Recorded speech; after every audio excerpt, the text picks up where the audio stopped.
Hello students, physics with Pradeep Kumar Swami में आप सभी का स्वागत है। नीट 2020 के लिए क्रैश कोर्स के अंतर्गत आज हम शुरू कर रहे हैं अपना टॉपिक वेव्स। वेव्स यानी तरंगे या तरंग, इसको हम पढ़ेंगे क्रैश कोर्स के अंतर्गत। आज का अपना जो टॉपिक है वो वेव्स होगा। पहला प्रश्न कि तरंग क्या है। देखिए, तरंग ऊर्जा संचरण का एक ऐसा तरीका है जिसके अंतर्गत विक्षोभ या हलचल की सहायता से ऊर्जा का स्थानांतरण एक जगह से दूसरी जगह पर होता है। समझ गए ना?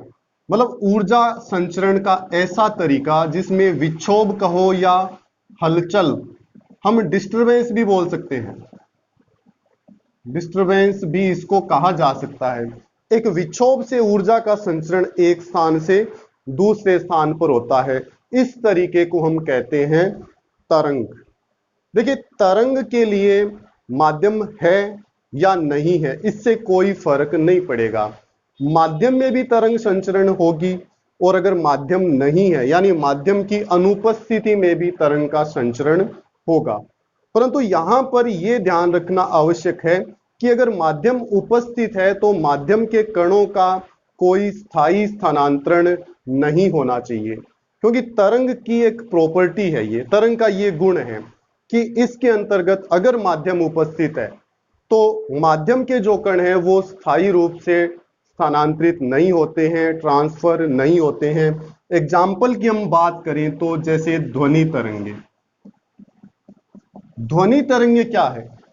मतलब इसके अंतर्गत एनर्जी ट्रांसफर हो रही है। जैसे मैं बोल रहा हूं तो एनर्जी ध्वनि के रूप में आपके कानों तक पहुंच रही है। माध्यम कौन है? यहां माध्यम एयर है, वायु है। उसके जो कण है वो यहां कंपन करेंगे, उनका स्थायी स्थानांतरण, स्थायी ट्रांसफर नहीं होगा।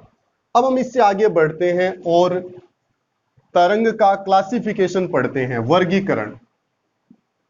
तरंगों का वर्गीकरण यानी क्लासिफिकेशन। देखिए, तरंग जो है उसको हम चार अलग अलग पार्ट के अंदर डिवाइड करते हैं। पहला जो पार्ट है उसमें तरंग को माध्यम के आधार पर पढ़ते हैं। माध्यम के आधार पर देखिए, माध्यम के आधार पर जो तरंगे हैं वो दो प्रकार की मानी गई है। मीडियम यानी माध्यम के आधार पर तरंगों को दो प्रकार का माना जाता है। पहली जो तरंगे हैं उनको हम कहते हैं यांत्रिक तरंगे, या इनको बोलते हैं प्रत्यास्थ तरंगे, इलास्टिक वेव्स। दूसरी जो तरंगे होती है उसे हम कहते हैं अयांत्रिक तरंगे,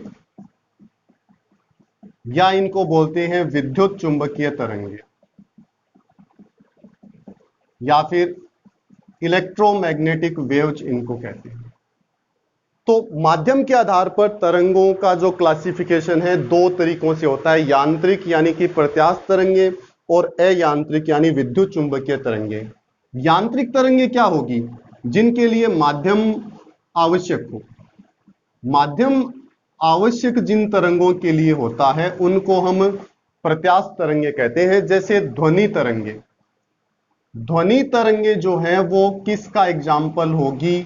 प्रत्यास्थ तरंगों का एग्जाम्पल होगी, यांत्रिक तरंगों का एग्जाम्पल होगी। अयांत्रिक तरंगे कौन सी होगी? जिनके लिए माध्यम आवश्यक नहीं है। मतलब ये वैक्यूम के अंदर भी ट्रांसफर हो सकती है, वैक्यूम में भी एनर्जी को एक स्थान से दूसरे स्थान तक ले जा सकती है। जैसे प्रकाश तरंगे जो है माध्यम आवश्यक नहीं है। और एग्जाम्पल की अगर हम बात करें तो प्रकाश तरंगे इनका एग्जाम्पल होगा। देखिए, प्रकाश तरंगे जो है वो इलेक्ट्रोमैग्नेटिक वेव्स होती है, इलेक्ट्रोमैग्नेटिक वेव्स होती है। इलेक्ट्रोमैग्नेटिक वेव्स क्या होती है कि ऐसी तरंगे जिनमें विद्युत क्षेत्र और चुंबकीय क्षेत्र परस्पर लंबवत होते हैं और तरंग संचरण की दिशा यानी डायरेक्शन ऑफ प्रोपागेशन, डीओपी बोल सकते हैं, तरंग संचरण की दिशा के भी लंबवत होते हैं। अगर हम ईएम वेव्स को, इलेक्ट्रोमैग्नेटिक वेव्स को दर्शाना चाहें तो हम इस प्रकार से दर्शा सकते हैं। देखिए, इसमें दो क्षेत्र होंगे, विद्युत क्षेत्र भी होगा और चुंबकीय क्षेत्र भी होगा, और ये क्षेत्र परस्पर लंबवत होंगे और तरंग संचरण की दिशा के भी लंबवत होंगे। इनको हम इस प्रकार से दर्शा सकते हैं। देखिए,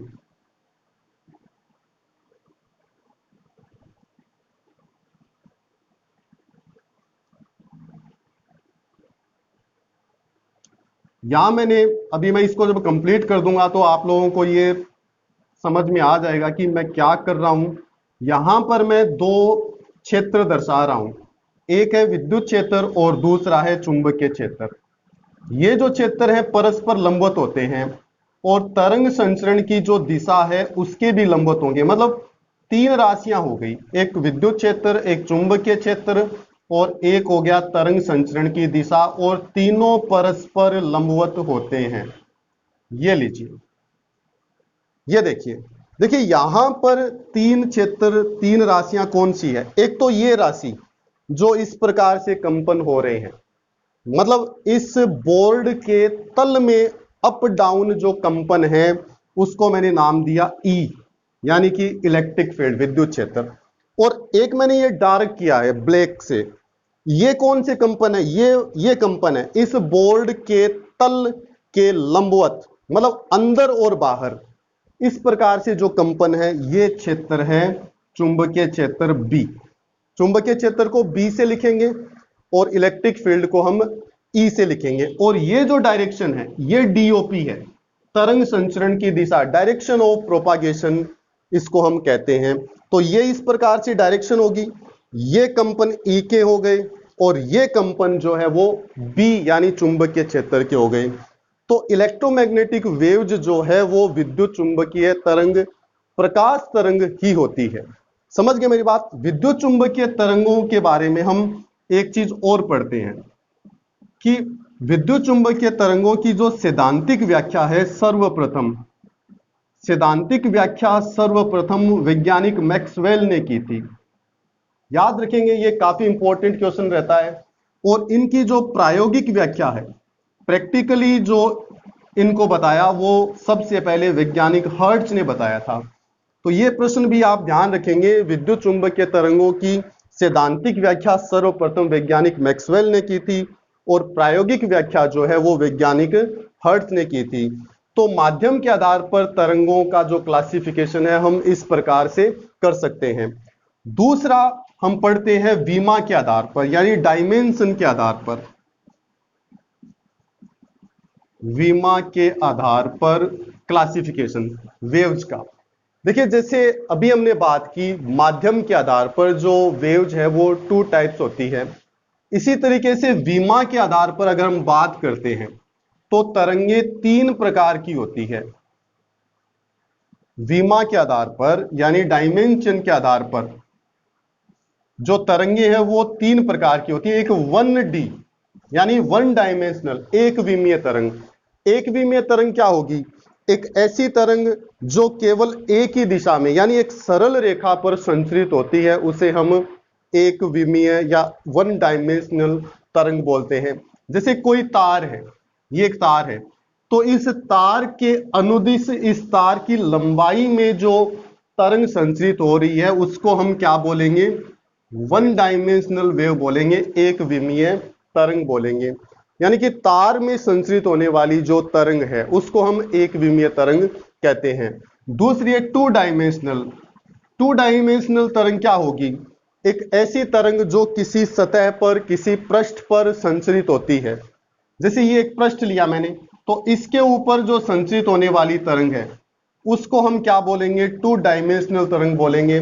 जैसे कोई भी सतह, जैसे पानी की सतह ली हमने, तो पानी की सतह पर जो तरंग होती है वो टू डायमेंशनल होती है, द्विविमीय तरंग होती है।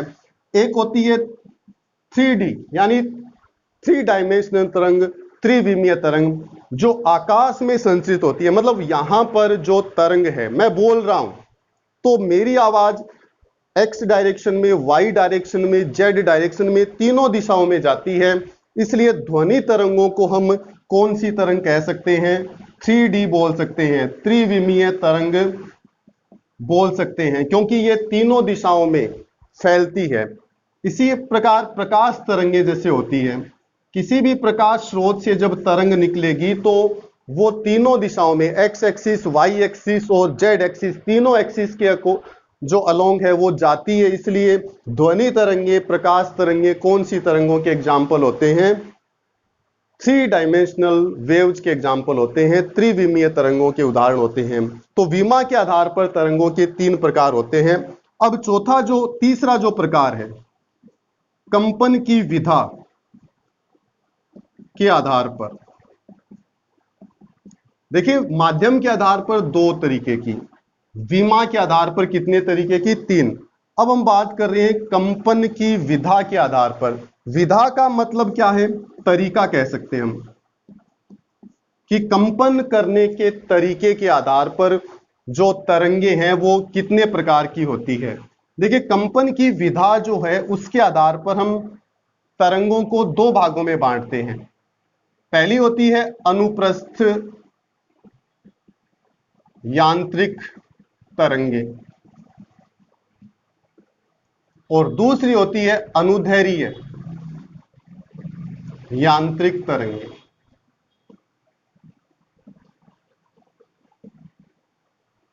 कंपन के आधार पर तरंगे 2 तरीके से होती है, अनुप्रस्थ यांत्रिक तरंगे और अनुदैर्ध्य यांत्रिक तरंगे।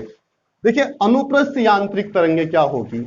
वे तरंगे जिनमें जो तरंग है उसके कंपन या माध्यम के जो कंपन है वो डीओपी के लंबवत होते हैं, इस प्रकार से। समझिए ना, ये तरंग संचरण की दिशा है और माध्यम के जो कण हैं वो इस तरंग संचरण की दिशा के लंबवत अगर कंपन करते हैं तो इसे हम कहते हैं अनुप्रस्थ यांत्रिक तरंगे। देखिए यांत्रिक शब्द आया है, यांत्रिक शब्द आने का मतलब क्या है कि इन तरंगों के लिए, चाहे वो अनुप्रस्थ है चाहे वो अनुदैर्ध्य है, इनके लिए किसकी आवश्यकता होती है? माध्यम की। क्योंकि माध्यम के आधार पर जब हमने तरंगों को पढ़ा था तो यांत्रिक यानी प्रत्यास्थ नाम दिया था। तो यांत्रिक है, अनुप्रस्थ है परंतु यांत्रिक है, यानी इनके लिए माध्यम की आवश्यकता होगी। तो अनुप्रस्थ तरंगों में क्या होगा? डीओपी के कंपन लंबवत होते हैं, जबकि अनुदैर्ध्य तरंगों में जो कंपन है वो तरंग संचरण की दिशा के अनुदिश होते हैं। मतलब ये तरंग इस प्रकार से कंपन करेगी, इस दिशा में डीओपी दर्शाई है मैंने, डायरेक्शन ऑफ प्रोपागेशन, यानी तरंग संचरण की दिशा, यानी ये तरंग इस दिशा में जाएगी और इसी दिशा में कंपन करेगी। तो कंपनों की जो विधा है उसके आधार पर तरंगे 2 हो गई, अनुप्रस्थ और अनुदैर्ध्य। अब हम बात करते हैं इनके एग्जाम्पल्स की। देखिए अनुप्रस्थ तरंगे कौन सी होगी? जैसे एक मैंने छड़ ली, ये छड़ है और मैंने इसको एक जगह फिक्स कर दिया। अब मैं इसके ऊपर यहां हिट करता हूं, फोर्स लगाता हूं, यहां पर फोर्स लगाया, तो इसमें जो तरंगे होगी वो इस तरीके से होगी। मतलब कौन सी प्रकृति की होगी? वो अनुप्रस्थ प्रकृति की होगी। जबकि इसके लिए एग्जाम्पल की अगर हम बात करते हैं तो अगर मैं यहां हिट करता हूं, फोर्स लगाता हूं, तो इसमें जो तरंगे आएगी वो किस रूप में आएगी? इस रूप में आएगी। समझ गए ना? तो ये अगर कंपन है, तरंग संचरण की दिशा के अनुदिश अगर कंपन है तो वो अनुदैर्ध्य है, और तरंग संचरण की दिशा के लंबवत अगर कंपन होते हैं तो वो अनुप्रस्थ होते हैं। इसका एग्जाम्पल अगर हम लेना चाहें तो प्रकाश तरंगे जो है, प्रकाश तरंगे भी किस प्रकृति की मानी जाती है? अनुप्रस्थ प्रकृति की मानी जाती है। परंतु ये हम ध्यान रखेंगे कि प्रकाश तरंगों के लिए माध्यम होना आवश्यक नहीं है। समझ गए ना? जबकि ध्वनि तरंगे जो है वो कौन सी प्रकृति की होती है? अनुदैर्ध्य प्रकृति की होती है। ये जो तरंगे होती है ये संपीड़न और विरलन के रूप में आगे बढ़ती है। संपीड़न और विरलन, जैसे एक स्प्रिंग ली हमने और स्प्रिंग को खींचकर हमने छोड़ा, तो स्प्रिंग में जो तरंग आएगी वो इस प्रकार से आएगी, इस प्रकार से तरंग उत्पन्न हो जाएगी उसमें खींचकर छोड़ने पर। देखिए यहां पर जो गैप है, इनके जो सर्किल बने होते हैं उनके बीच गैप कम है, इसको हम बोलते हैं संपीड़न, और यहां पर गैप अधिक है, इसको हम बोलते हैं विरलन। तो इस प्रकार से ये तरंग संपीडन विरलन इस प्रकार से आगे बढ़ती है। इसको हम कहते हैं अनुदैर्घ्य तरंग। जबकि यहां पर जो तरंग है वो इस प्रकार से तरंग संचरण की दिशा के लंबवत कंपन करते हुए आगे बढ़ती है। माध्यम के कण वो लंबवत कंपन करते हैं। यहां पर दो हिस्से बनते हैं। ये ऊपर वाला इसको हम कहते हैं श्रृंग, और ये जो है इसको हम कहते हैं गर्त। क्रेस्ट और ट्रफ इनको हम बोलते हैं। मतलब अनुप्रस्थ तरंगे श्रृंग और गर्त के रूप में संचरित होती है, जबकि अनुदैर्घ्य तरंगे जो है वो संपीडन और विरलन के रूप में आगे बढ़ती है, संचरित होती है। तो कंपन की जो विधा है, कंपन का जो तरीका है, उसके आधार पर हमने तरंगों को दो भागों में बांटा है। अब चौथा जो तरीका है, चौथा जो क्लासिफिकेशन है वो है ऊर्जा संचरण के आधार पर। ऊर्जा संचरण के आधार पर देखिए, ऊर्जा संचरण के आधार पर हम तरंगों को दो भागों में बांटते हैं। ऊर्जा संचरण के आधार पर तरंगों को दो भागों में बांटा जाता है। पहला जो पार्ट है वो है प्रगामी तरंग, और दूसरा अप्रगामी तरंगे। प्रगामी तरंगे और अप्रगामी तरंगे। देखिए, प्रगामी तरंगे क्या होती है? प्रगामी तरंगे हम उन तरंगों को कहते हैं जिसमें ऊर्जा संचरण का जो क्षेत्र है वो असीमित हो। अगर ऊर्जा संचरण का क्षेत्र असीमित है तो उसको हम प्रगामी तरंग कहते हैं। जैसे सूर्य से आने वाली जो प्रकाश तरंगे हैं या प्रकाश किरणें हैं, वो असीमित क्षेत्र में ऊर्जा संचरित करती है। इसलिए हम प्रगामी तरंगों का जो एग्जाम्पल है वो किसको देते हैं? प्रकाश तरंगों को देते हैं। प्रकाश तरंगे कौन सी है? प्रगामी है, क्योंकि इनके लिए ऊर्जा संचरण का जो क्षेत्र है वो असीमित है। यहां मैं लिख देता हूं, ऊर्जा संचरण का क्षेत्र वो कैसा होगा? असीमित होगा। असीमित। एग्जाम्पल प्रकाश तरंगे या फिर ध्वनि तरंगे भी कह सकते हैं हम, क्योंकि ध्वनि तरंगे कहां तक संचरित होती है? वो भी असीमित क्षेत्र में संचरित होती है। समझ गए ना मेरी बात? अप्रगामी तरंगे क्या होगी? इनके लिए ऊर्जा संचरण का जो क्षेत्र होगा वो सीमित होगा, और एक सीमित क्षेत्र में ऊर्जा क्या रहती है? नियत रहती है। अप्रगामी तरंगे क्या होगी? एक सीमित क्षेत्र होगा और उसमें जो एनर्जी है वो नियत रहती है, यानी कि लंबी दूरी तक एनर्जी का ट्रांसफर यहां नहीं होता है। उसके लिए एक सीमित क्षेत्र होगा। और जितने भी वाद्य यंत्र हैं, वाद्य यंत्र जितने भी हैं, उन सभी में कौन सी तरंगे बनती है? ये अप्रगामी यांत्रिक अप्रगामी तरंगे बनती है। यांत्रिक होना जरूरी नहीं मान रहे हम, ठीक है ना? वैसे तो अप्रगामी है तो यांत्रिक हो भी सकती है, समझ गए ना? तो वाद्य यंत्र जितने भी हैं उन सब में कौन सी तरंगे बनेगी? अप्रगामी तरंगे बनेंगी। पर एक चीज और ध्यान रखनी है, जैसे मैं एक इलेक्ट्रॉनिक म्यूजिकल इंस्ट्रूमेंट की बात करता हूं, जैसे एक स्पीकर है, ठीक है? तो वहां से ध्वनि तरंगे जब निकलकर किसी श्रोता के पास पहुंचती है तो वो अप्रगामी नहीं होगा, क्योंकि उस म्यूजिकल सिस्टम से जो ध्वनि तरंगे निकलेगी उसके लिए संचरण का जो क्षेत्र होगा वो असीमित होगा। परंतु जैसे अपने पास कोई वायलिन है, या जैसे भोंपू नाम सुना होगा, भोंपू है कोई, ठीक है? या फिर जैसे गिटार है, ये कुछ वाद्य यंत्र हैं। इन वाद्य यंत्रों में जो तरंगे बनती है वो अप्रगामी तरंगे होती है। और भी हो सकते हैं। देखिए, ये जो है ना, जैसे वायलिन है, वायलिन में तार होता है, गिटार में भी तार होता है, तो ये कौन सा वाद्य यंत्र है? तार वाला वाद्य यंत्र है। और भोंपू हुआ, या फिर हम कह सकते हैं शहनाई है, भोंपू हुआ, शहनाई हुआ, अलगोजा,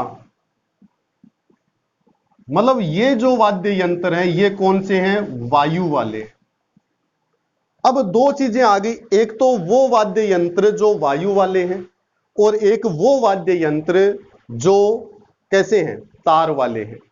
तो वायु वाले हैं इनमें भी अप्रगामी होगी और तार वालों में भी अप्रगामी होगी। परंतु यह ध्यान रखना है कि जो तार वाले हैं उनमें अप्रगामी तो है, और तार में कौन सी तरंग होती है? तार में अनुप्रस्थ। अभी हमने एग्जाम्पल पढ़ा था अनुप्रस्थ यांत्रिक का, तो तार में हमेशा कौन सी तरंग होती है? अनुप्रस्थ। तो तार वाले वाद्य यंत्रों में अप्रगामी प्लस अनुप्रस्थ तरंग होगी, जबकि वायु वाले में अप्रगामी तो होगी परंतु साथ में अनुदैर्घ्य होगी। यह ध्यान रखना होगा। तो ये हमने क्लासिफिकेशन पढ़ा है अलग अलग तरंगों का। इसके अलावा भी बहुत से हम एग्जाम्पल इन तरंगों के बारे में ले सकते हैं। अब हम आगे पढ़ते हैं अध्यारोपण का सिद्धांत। लॉ ऑफ सुपरपोजिशन हमें पढ़ना है कि अध्यारोपण का सिद्धांत किसे कहते हैं, क्या होता है अध्यारोपण का सिद्धांत। देखिए अध्यारोपण का सिद्धांत क्या है कि जब दो या दो से अधिक तरंगें किसी माध्यम में संचरित होती है तो एक तरंग किसी अन्य की उपस्थिति होने के कारण या न होने के कारण अपना जो अस्तित्व है वो बनाए रखती है। इसे हम कहते हैं लॉ ऑफ सुपरपोजिशन या सुपर मिक्सिंग भी कह सकते हैं इसको। अध्यारोपण का सिद्धांत कहते हैं इसको कि दो या दो से अधिक तरंगें जब किसी माध्यम में संचरित होती है तो एक तरंग, कोई भी एक तरंग दूसरी की उपस्थिति हो या न हो, उस दौरान मतलब उसकी उपस्थिति में भी और अगर वो उपस्थित नहीं है तब भी अपना अस्तित्व बनाए रख सकती है। देखिए अस्तित्व का मतलब क्या है इसकी हम चर्चा कर लेते हैं एक बार। जैसे प्रकाश तरंगे जो है ना, प्रकाश तरंगे अपना अस्तित्व बनाए रख सकती है क्योंकि इसमें क्या होते हैं? ई और एम होते हैं। विद्युत क्षेत्र और चुंबकीय क्षेत्रों के कारण प्रकाश तरंगे अपना अस्तित्व बनाए रख सकती है, परंतु ध्वनि तरंगे अपना अस्तित्व अपने आप नहीं बनाकर रख सकती क्योंकि इनके लिए वायु माध्यम होना आवश्यक है। ध्वनि तरंगों का अस्तित्व कब होगा? जब वायु माध्यम होगा तभी होगा, अदरवाइज ध्वनि तरंगे अपना अस्तित्व बनाए नहीं रख सकती। जबकि प्रकाश तरंगे जो है वो अपना अस्तित्व स्वयं बनाए रख सकती है, चाहे माध्यम हो चाहे न हो। क्यों? क्योंकि उनमें क्या है? विद्युत क्षेत्र और चुंबकीय क्षेत्र होते हैं। इन क्षेत्रों के कारण ही प्रकाश तरंगे अपना अस्तित्व खुद बना सकती है, स्वयं बनाए रख सकती है, माध्यम की वहां पर कोई आवश्यकता नहीं है। तो अध्यारोपण का सिद्धांत क्या कहता है कि जब दो या दो से अधिक तरंगें संचरित होती है तो कोई एक तरंग अन्य की उपस्थिति या अनुपस्थिति में अपना अस्तित्व बनाए रख सकती है। इसको हम कहते हैं अध्यारोपण का सिद्धांत कहते हैं। और अध्यारोपण के सिद्धांत में जो परिणामी तरंग का विस्थापन है, परिणामी तरंग का विस्थापन जितनी भी तरंगे हैं उन सभी तरंगों के विस्थापनों के सदिश योग के बराबर होता है। जैसे एक तरंग का विस्थापन y1 है और दूसरी तरंग का विस्थापन y2 है, तो परिणामी विस्थापन क्या होगा? y सदिश बराबर y1 प्लस y2, यानी परिणामी विस्थापन जितने भी तरंगे हैं उन सभी तरंगों के विस्थापनों के सदिश योग के बराबर होगा। ग्राफिकली अगर हम सुपरपोजिशन को पढ़ना चाहें तो एक एग्जांपल लेते हैं। जैसे मैं यहां पर दो तरंगों को दर्शा रहा हूं, एक इधर जा रही है एक इधर जा रही है। समझने की कोशिश करना। देखिए ये वाली तरंग अपना अस्तित्व बनाए रखेगी चाहे वो तरंग है या नहीं है। अभी ये है और इसकी उपस्थिति में भी ये अपना अस्तित्व बनाए रखती है। तो जब ये तरंगे आगे बढ़ेगी तो क्या होगा ये देखना। ये आगे बढ़ी तो ये पोजीशन आ जाएगी आगे चलते हुए, क्योंकि ये पास आएगी तो ये हिस्सा खत्म होता जाएगा। ये तरंग इधर बढ़ रही है और ये तरंग इधर बढ़ रही है। अब अगर ये और आगे बढ़ती है तो स्थिति क्या बनेगी? देखिए मैं यहां 1 लिख रहा हूं, यहां 2 लिख रहा हूं। 1 नंबर और 2 नंबर मैंने इनको नाम दिया। ताकि हम समझ पाएं, क्योंकि ये हिस्से एक जैसे ही हैं तो हमें पता नहीं चलेगा कि कौन सी तरंग इधर गई है, कौन सी इस तरफ से आ रही है। अब ये जब आगे बढ़े तो तीसरी पोजीशन में क्या हुआ, ये दोनों इससे आपस में मिल गए, मतलब यहां पर परिणामी विस्थापन हम मान सकते हैं 0 है, क्योंकि एक दूसरे के विस्थापन अपोजिट हैं तो निरस्त कर देंगे। अब 1 जो थी वो इधर जा रही थी और 2 जो थी वो इधर आ रही थी। अब क्या होगा, अब ये पोजीशन आ जाएगी। ये कौन सी है, देखिए ये वाला हिस्सा आगे बढ़ रहा है, आगे बढ़ा, इधर आया, तो ये हिस्सा ऊपर था, आगे बढ़ गया, तो ये 1 नंबर इधर और 2 नंबर इधर। और एक और पोजीशन हम बनाना चाहें तो ये बना सकते हैं, कुछ दूरी तय कर ली, ये 1 नंबर और ये 2 नंबर। देखिए एक तरंग दूसरे की उपस्थिति में अपना अस्तित्व बनाए रखती है, इसी को हम अध्यारोपण का सिद्धांत कहते हैं। और परिणामी जो विस्थापन है वो क्या होगा, दोनों या तीनों या जितनी भी तरंगे हैं उन सभी के सदिश योग के बराबर होगा। अब हम बात करते हैं परिणामी तरंग का जो आयाम है उसकी। अगर हम परिणामी तरंग का आयाम निकालना चाहते हैं तो वो इस फॉर्मूला से निकालेंगे, कैपिटल ए परिणामी तरंग का आयाम a1 square plus a2 square plus 2a1 a2 cos phi, ये परिणामी तरंग का आयाम होगा। a1 और a2 कौन है, इन तरंगों के आयाम है, इसका आयाम a1 और इसका आयाम a2, मतलब अध्यारोपित होने वाली तरंगों के जो आयाम है वो a1 और a2 है। कैपिटल ए जो है वो कौन है, परिणामी तरंग का आयाम है। अब कई बार एग्जाम में प्रश्न पूछा जाता है कि जो दो तरंगें अध्यारोपित हो रही है उनके बीच कलांतर ज्ञात करना हो, कि उनके बीच कलांतर क्या होगा। देखिए तरंगों को हम ज्यावक्रीय यानी साइन या कोस के रूप में लिख सकते हैं। जैसे एक तरंग का विस्थापन मैंने लिखा a sine of omega T, और दूसरी तरंग का विस्थापन y2 लिखा a कोस ओमेगा टी। ये क्या है, ये तरंगों के समीकरण है, ये ज्यावक्रीय साइन और ये कोज्यावक्रीय कोसाइन के रूप में है। अब हम फेज डायग्राम से इनके बीच कलांतर ज्ञात कर सकते हैं। कुछ एग्जाम्पल लेते हैं, जैसे पहला एग्जाम्पल ये लिया मैंने, इनके बीच कलांतर ज्ञात करना हो, एक शॉर्ट ट्रिक बता रहा हूं। देखिए दो अक्ष बना लीजिए, इधर लिख दीजिए प्लस साइन, इधर माइनस साइन, इधर प्लस कोस और इधर माइनस कोस। ठीक है, अब इन दोनों तरंगों के बीच कलांतर हम ज्ञात करते हैं। क्या करेंगे, देखो इस तरंग को देखिए, पहली तरंग, ये तरंग, ये क्या है, y1 बराबर a साइन ओमेगा टी, तो यहां पर निशान कैसा है, प्लस, तो ये y1 इधर y1 को दर्शा दिया मैंने, और ये y2 बराबर ये भी प्लस, तो ये मैंने इधर दर्शा दिया। अगर प्लस कोस है तो ऊपर जाना है, माइनस कोस है तो नीचे आना है, प्लस साइन है तो राइट में और माइनस साइन है तो लेफ्ट में। अब देख लीजिए इनके बीच कोण कितना है, π/2, तो इन दोनों तरंगों के बीच कलांतर कितना होगा, π/2 यानी 90 डिग्री होगा। समझ में आया होगा। और एग्जांपल लेते हैं हम, दूसरा एग्जांपल ले रहा हूं, जैसे मैंने लिखा y1 बराबर a साइन ओमेगा टी और y2 मैंने लिखा a cos omega T plus 30। इन दोनों तरंगों के बीच कलांतर बताना है फेज डायग्राम से। तो फेज डायग्राम बनाने का तरीका, दो अक्ष बना दिए, यहां लिखा प्लस साइन माइनस साइन, यहां लिखा प्लस कोस, यहां लिखा माइनस कोस।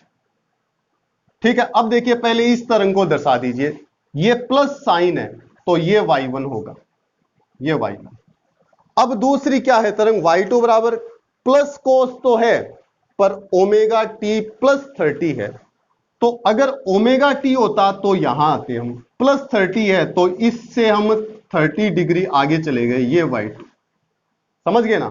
तो ये एंगल देख लीजिए कितना हो गया, ये एंगल हो गया 120, यानी कि इन तरंगों के बीच जो कलांतर है फाई है वो कितना होगा, 120 होगा।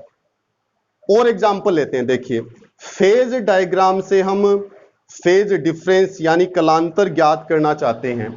तीसरा एग्जांपल लिया मैंने, y1 बराबर minus a sine omega T और y2 बराबर a cos omega T minus 30, ये एग्जाम्पल लिया है। जैसे इनके बीच फेज डिफरेंस निकालना है, दोनों अक्ष बना दिए, प्लस साइन लिखा, माइनस साइन लिखा, प्लस कोस लिखा, माइनस कोस लिखा। इसको दर्शाओ, माइनस साइन किधर जाएंगे, माइनस साइन इधर आएंगे।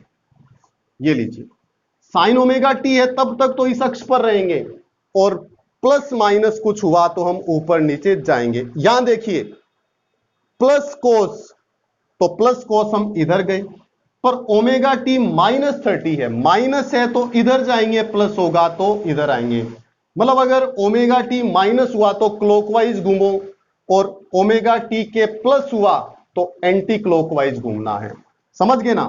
ओमेगा टी प्लस है तब तो घूमेंगे हम एंटी क्लॉकवाइज, और ओमेगा टी के साथ माइनस है तो हम घूमेंगे क्लॉकवाइज। ये ध्यान रखोगे बस। देखिए ओमेगा टी माइनस है तो क्लॉकवाइज घूमना है, मतलब ऐसे घूमना है। कितना घूमूं मैं? 30, ये 30 घूम गया। देख लीजिए ये y2 कलांतर, बोलिए कितना? ये 90 और ये 30, कितना हो गया? 120। यानी इस दौरान भी जो कलांतर है वो कितना आएगा? 120 आएगा। एक एग्जांपल और लेते हैं हम। जैसे मैंने लिखा y1 एग्जाम्पल 4 बराबर माइनस ए कोस ओमेगा टी, y2 बराबर मैंने लिखा ए साइन ओमेगा टी माइनस 30। इनके बीच कलांतर बताना है। ये लीजिए दो अक्ष बनाए, plus sign plus cos minus cos. इसको दर्शाओ, माइनस कोस किधर जाऊं? नीचे, ये माइनस कोस नीचे। केवल ओमेगा टी है तो इसी अक्ष पर आएगा, ये y1। y2 प्लस साइन पर ओमेगा टी माइनस 30। अगर ओमेगा टी होता तो यहां आते, माइनस 30 है तो हम क्लॉकवाइज 30 घूम जाएंगे। ये 30 हम घूम गए, ये y2। ये कलांतर बोलिए कितना हुआ? फाई बराबर 60, क्योंकि ये पूरा 90 में से 30 माइनस तो ये आ गया 60। तो आज के लिए स्टूडेंट्स हम इतना ही पढ़ते हैं। जो नीट 2020 के जो कैंडिडेट्स हैं उनके लिए ये अपनी क्लास मुझे लगता है काफ़ी फायदेमंद रही होगी। अगर आपको पसंद आया हो तो चैनल को लाइक कीजिए, सब्सक्राइब कीजिए, शेयर कीजिए, कमेंट कीजिए। धन्यवाद। जय हिंद, जय भारत।